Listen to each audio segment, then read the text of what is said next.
namanya Nadhif of Hamir. So literally, you might just wonder what just I said, but literally I'm just making an introduction in another language. So today, this good evening, I'm going to. By the way, my name is Nadhif. I'm the student of the senior high school Mantuba. So in this good evening, I'm going to make a presentation about the country. So before I start, I have one or two questions for all of you.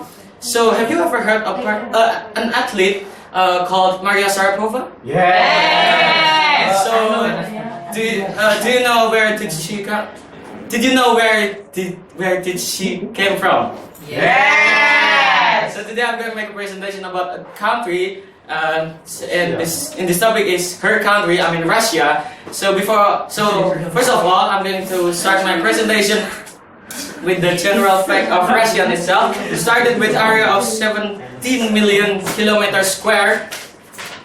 This makes Russia as the world's largest country in this world. So, and with the area of water that only 13% of the total area of this country, that makes Russia has up to 50% area of this country is covered by land. So only 13% of this country is water.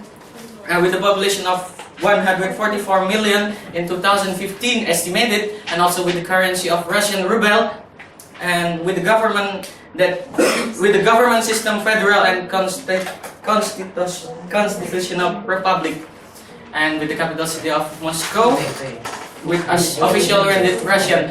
So for the next, I'm going to tell you a brief history of Russian itself.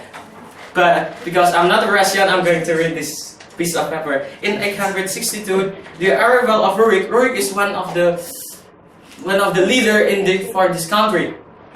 And in 882, Kievan Rus was established by Prince Oleg. Kievan Rus is literally a former country of Russia itself. So it started with a small kingdom that called Kievan Rus. In 988, Vladimir the Great wrote Kievan Rus, and on the same year, two priests, Kirill and Methodi, created Cyrillic script that is known as alphabetical system in Russian language. And in 1147, Moscow was established, when Moscow was established,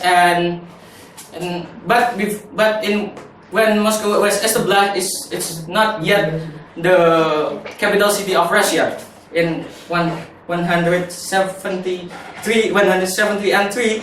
703, St. Petersburg was established. St. Petersburg is a place where a lot of church of Russian Orthodoxy placed. So it's kind of, Russian Orthodoxy holy city.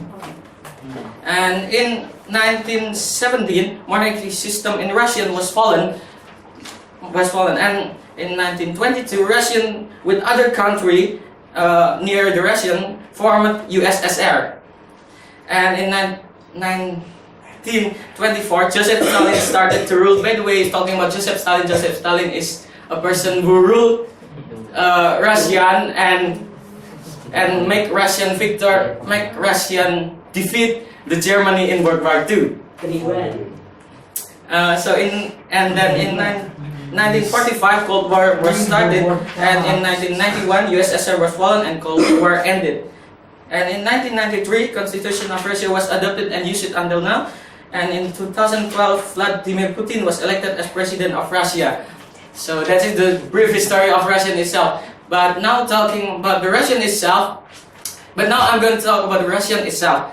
So let's start with the climate of this country. The climate of the country is highly continental influenced. So it is warm to hot in the summer and really cold in the winter. When winter comes, generally it's almost about minus 30 degrees Celsius generally, but in the northern part of Siberia, it's more lower than that. So, for example, in Imjikon, one of the region in Siberia, it's about minus 50 degrees Celsius. So it is the lowest the coldest place when winter came. Beside Antarctica. And let's now. So people there should use heavy weighting. Should wear heavy weighting clothes no matter where they go, or they will like die when they go outside. And I'm going to talk next. I'm going to talk about the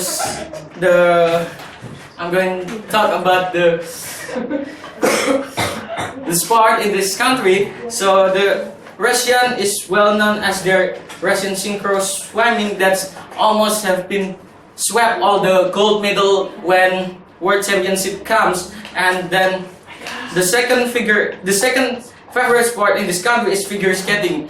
That's really popular in there.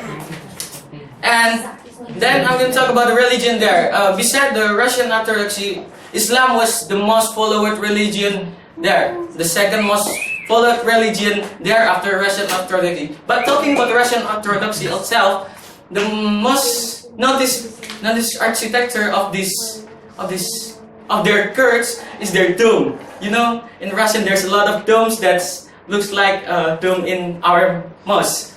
But it's in their church, and usually their dome is lighted and brightly painted. This dome is actually inspired with the architecture of Byzantine Empire in 6th century. So the sign is really old. So to wrap up my presentation, I'm going to tell you my thank you a lot from listening my presentation. So I think that's it. Thank you.